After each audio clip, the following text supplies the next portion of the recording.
এখনো দারাজ কণ্ঠে সেভাবে বক্তব্য দিতে পারি না, কারণ একটু বেশিক্ষণ জোরে কথা বললেই আমার ঘাড় ব্যথা করে, মাথা ব্যথা করে।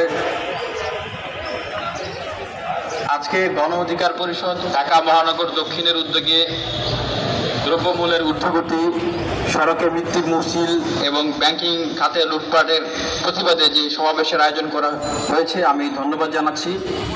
আমি আপনাদেরকে একটা মজার কথা বলি। গত 2-3 দিন আগেই নূর ভাইয়ের বিরুদ্ধে গ্রেপ্তারি পরোয়ানা জারি করা হয়েছে। এটি আপনারা জানেন, সারা বাংলাদেশের মানুষ জানে, আমিও জানি। তো ইন্টারেস্টিং বিষয়টা হচ্ছে, আমাকে গ্রেপ্তার করে, আপনারা দেখেছেন যে সেদিন রাতে কিভাবে আমাকে গ্রেপ্তার করেছিল।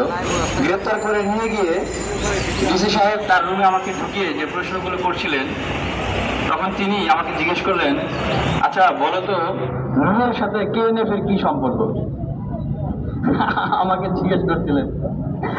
জিজ্ঞেস করছিলেন চাচা, এই যে পার্বত্য চট্টগ্রামে এই যে KNF, তাদের সাথে তোমাদের কি সম্পর্ক, তোমাদের কি যোগাযোগ আছে বলো।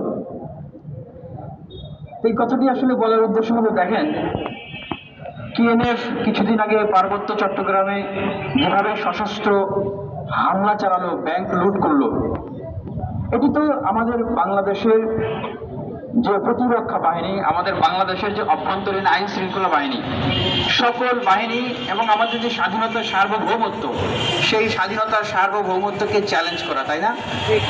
তো এটি কি কোনো মস্করা